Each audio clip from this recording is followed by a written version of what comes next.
ઉપસ્થિત સૌનું હું હાર્દિક સ્વાગત કરું છું। મારું નામ ચલચેટા શાંતિ મેઘજીભાઈ છે। હું ધોરણ 12 માં અભ્યાસ કરું છું। આજનો મારો વિષય છે દીકરી। દીકરી એટલે પરિવારની શાન, સમાજની જાન અને દેશની આન। પણ શું આ ફક્ત કહેવાની જ વાતો છે? જો હા, તો આજે પણ દીકરીઓને બોજ કેમ સમજવામાં આવે છે? આજે પણ જો દીકરી ઘરની લક્ષ્મી છે, તો આજે પણ એમના જન્મ સમયે માયુસી કેમ છવાયેલી હોય છે?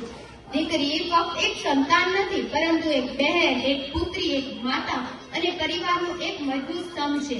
પરંતુ સમાજમાં આજે પણ એવા લોકો છે જે દીકરીઓને બોજ સમજે છે। દીકરીઓને શાળાએ મોકલવાથી કતરાય છે, એમના સપનાઓને ઉડાન નથી આપતા અને ક્યારેક તો એના જન્મથી પહેલા જ એની જિંદગી છીનવી લેવામાં આવે છે। આપણે સમજવું પડશે કે દીકરી બોજ નથી, પરંતુ વરદાન છે। ઇતિહાસ સાક્ષી છે કે જ્યારે જ્યારે સમાજે દીકરીઓને તક આપી છે, ત્યારે તેમણે નામ રોશન કર્યું છે।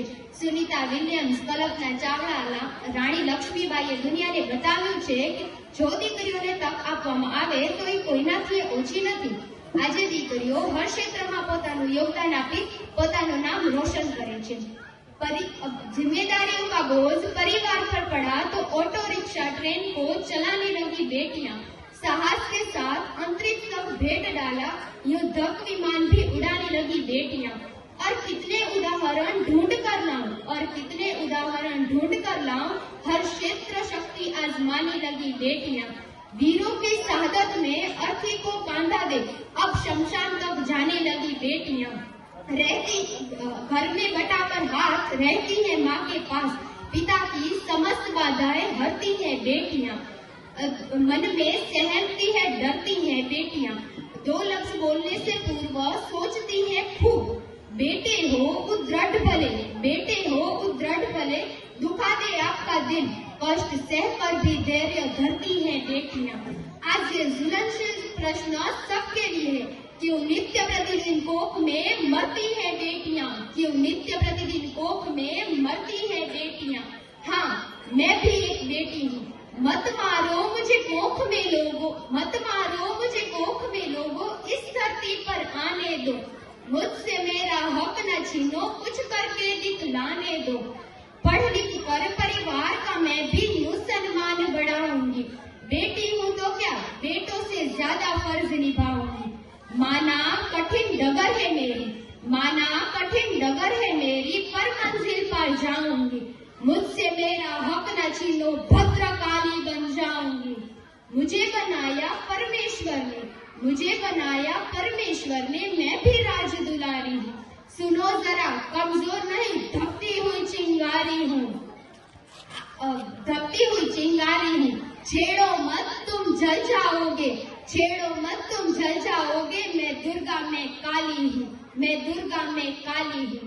मैं स्त्री हूँ, मैं नारी हूँ, मैं कली हूँ, मैं फुलवारी हूँ। मैं दर्पण हूँ, मैं तर्पण हूँ, मैं नाद हूँ, मैं गर्जन हूँ।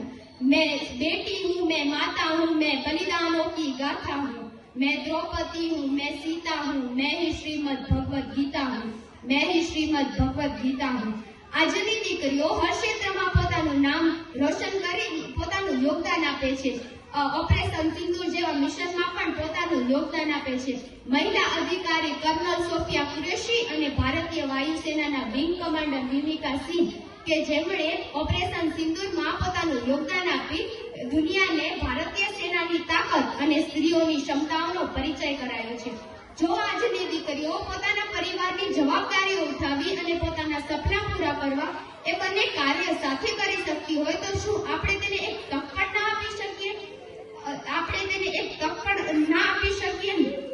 તો ચાલો આજ મહાત્મા ગાંધીજીએ કહ્યું છે કે જ્યારે તમે એક છોકરાને શિક્ષણ આપો છો ત્યારે તમે એક વ્યક્તિને શિક્ષિત કરો છો, પરંતુ જ્યારે તમે એક કન્યાને શિક્ષણ આપો છો ત્યારે તમે એક कुटुंब शिक्षित करो छो। तो आज एक संकल्प लें, बेटियों को पढ़ाएंगे, लिखाएंगे, उनके सपनों को उड़ान देंगे और गर्व से कहेंगे यह हमारी बेटी है। अस्तु। जय हिंद, जय भारत।